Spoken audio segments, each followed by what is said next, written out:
school. So this is what we started with. This is what we did next. And that's what it's left us with. I'll grab our pens. And see what we can do.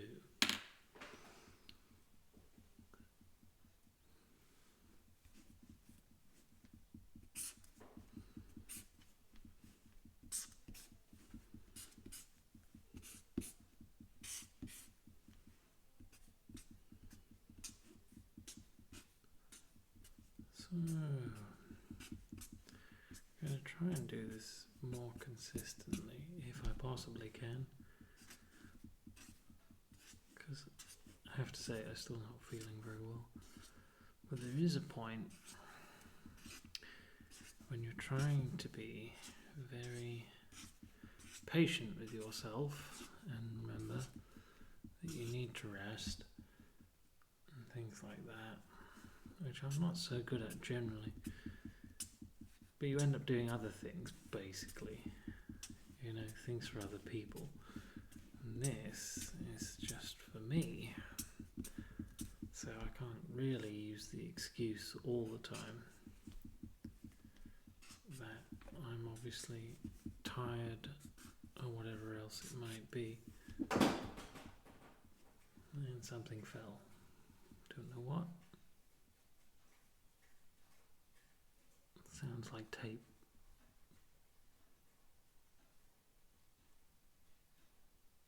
Or something rocking.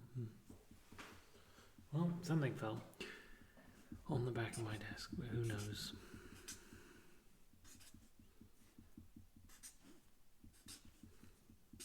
Calling this desk a curtain is quite generous. It's something quite makeshift, but you make do with what you have.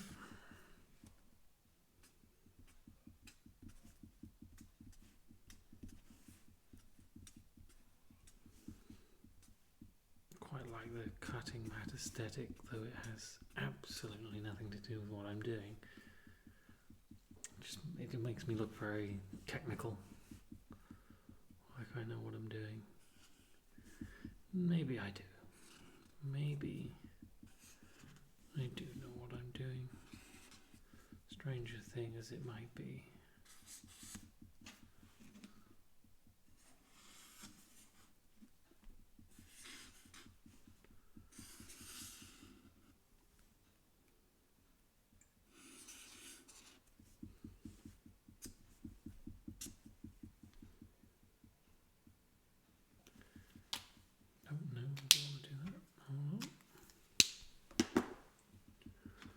Right, let's go with a colour.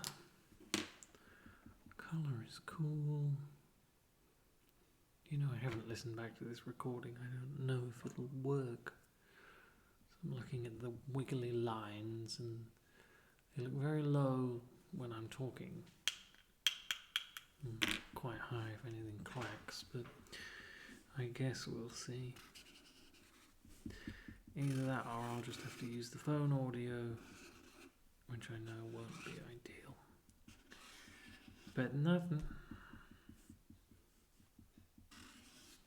That is what I was told. That it's about sound as much as anything. If the sound is good. But plenty of the other ones were recorded straight onto my phone. They seemed reasonable. Perhaps it makes them more authentic. I don't know.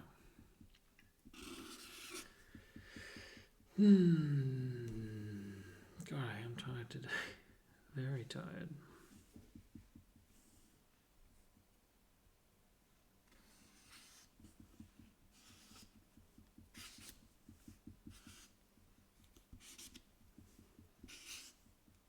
It's okay to be tired.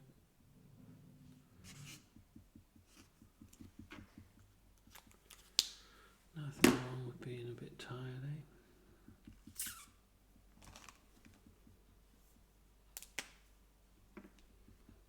It's all in good fun.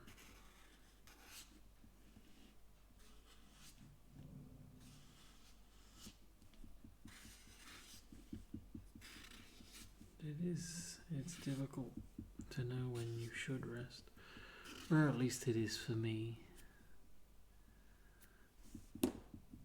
Especially when you're a parent, you just have this responsibility. You've got to get things done.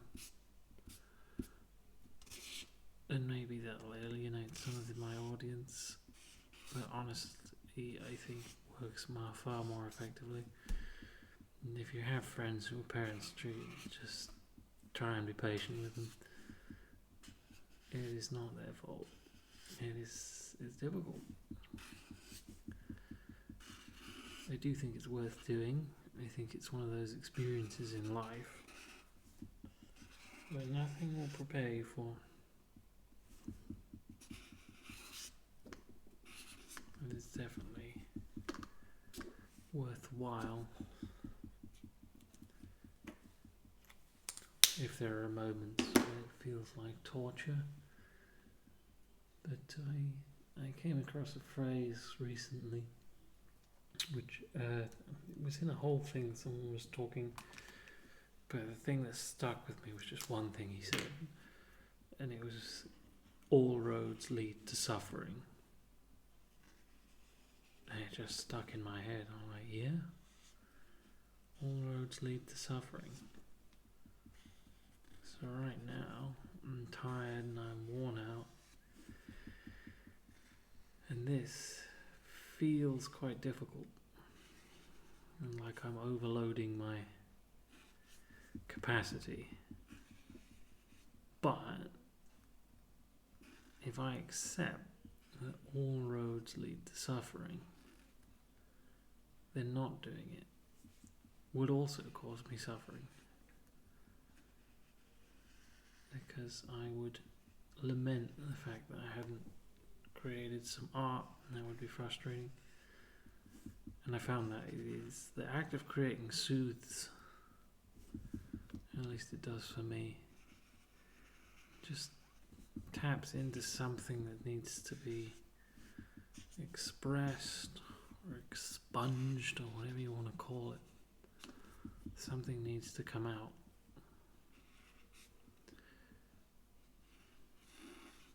Maybe that is one of those things, it's when you're just trying to communicate, really. Like this, I remember someone saying that's what it was. It's an effort to communicate. And for those of us who find ourselves alone a lot, it's a question, how do you communicate with other people? And art is a definite way of doing that, just to create something. And I think often, and I think this is something people overlook, and I probably said it before, but you're communicating with yourself as much as anything else. Because while someone might be listening to this, someone, somewhere, in a different place, in a different time, the truth of it is, I'm sitting and drawing with my pens, completely by myself, talking to myself.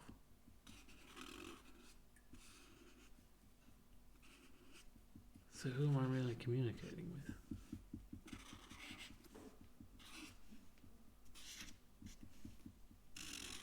It's a bit like the old saying, if a tree falls in the forest, does it make a sound if there's no one there to hear it? And it's a question. In this moment, I'm communicating with myself. And that's what the art is. And that's also what my speech is at current. But the second I upload it, it's something else. It's something someone can interact with. Not necessarily in the form of a comment on the social medias, but more something internal. Someone can have an internal interaction with this, and then it lives in their mind. And there's something very powerful about that. Far more so than the little view counter. Like, this will just potentially live in someone else's mind. And that's kind of astonishing.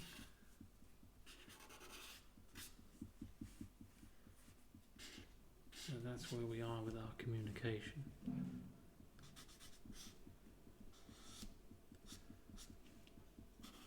And I wonder if any of us really comprehend that in the day-to-day when we're just assimilating this information. I guess you could argue with the AI, you just don't know anymore. You don't know if there's a person on the other end. But I'm going to take a wild guess and say that the general lack of quality and the breaks in my voice and then tiredness and all of this other stuff still being coherent to a person probably isn't going to mean much to a machine. Not to say they won't figure out how to replicate it, but I guess that's the point. It's always going to be a replication. It's never going to be its own thing. It's never going to consciously engage. Nothing ever lives in its mind, because that's the truth of them. Machines don't really have minds. People have minds. Doggies have minds, but they're the machines. Not in the way we understand it. A collection of data does not a mind make. I suppose that's true of people as well.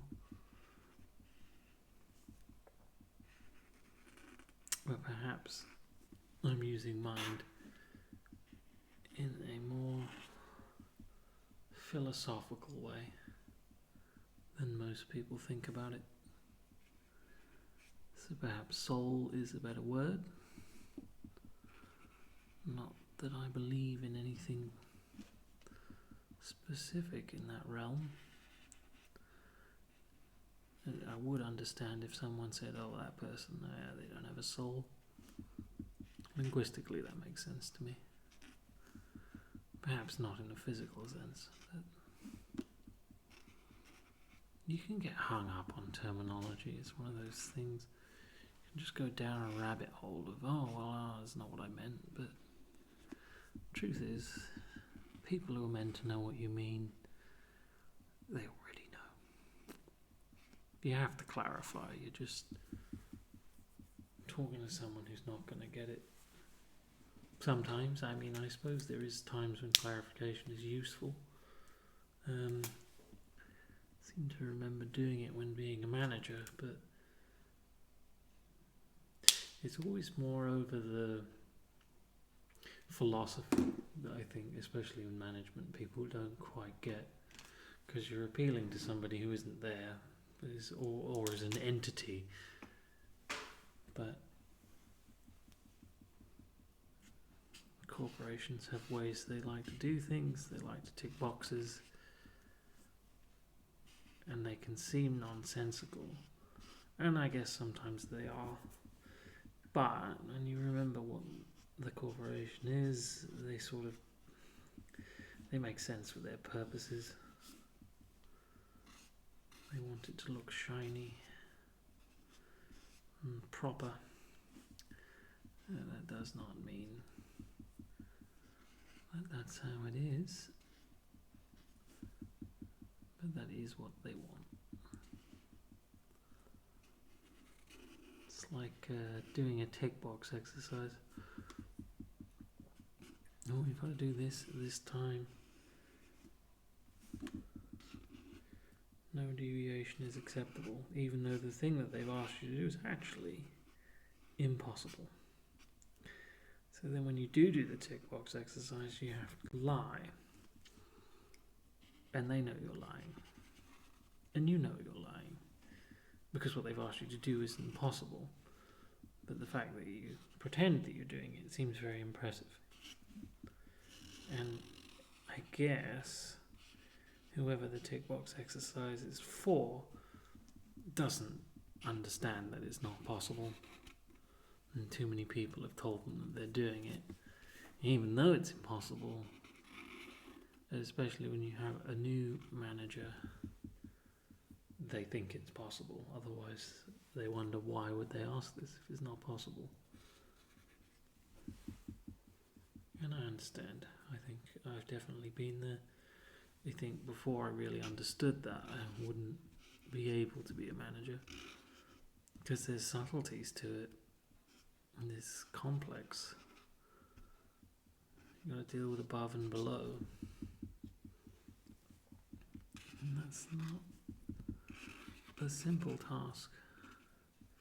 But I guess I've never been upper management, so I imagine that's easier somehow, because everything just trickles down. But I've definitely been at the bottom, looking up.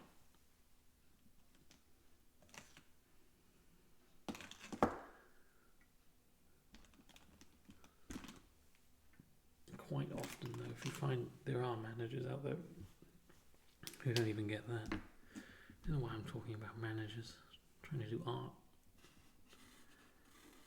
And I guess we are what we are. You are what you do. And I've done quite a bit of that.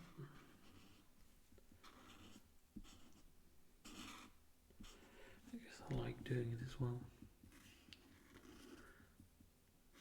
Just like having a team. It's always nice to have a team. It's nicer still when you're the leader. At least it is for me. I know not everyone enjoys leading, but I definitely do. And I take that, at the form that it is. So I don't ever really want to be anyone's boss. But I do like being a good leader. So I think it's very rewarding when done properly. And I think it's rewarding for both. That's one of the very lovely things about it. And we've gone over the page. That's fun. Something to play with.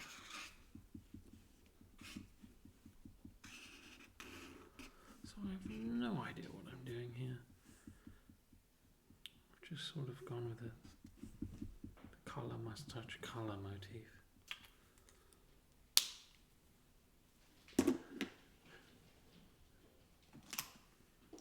Is that good?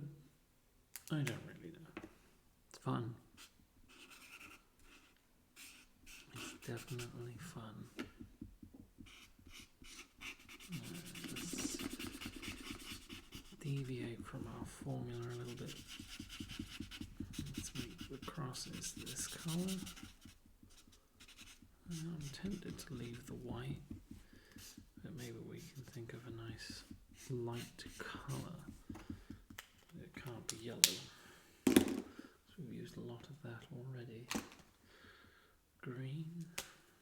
There's a lot of that. Let's see. Oh, I don't know. Yeah, it could work.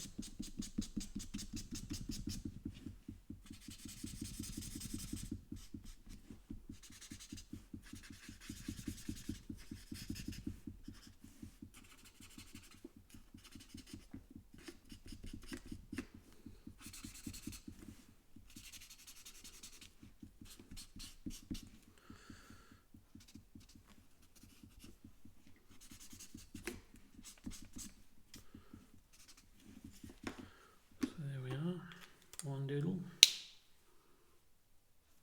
I mean, they're quite interesting to look at, I have to say. Just strange progression. Oh, got a weird one for next time. So that's all good. Well, tiredly signing off.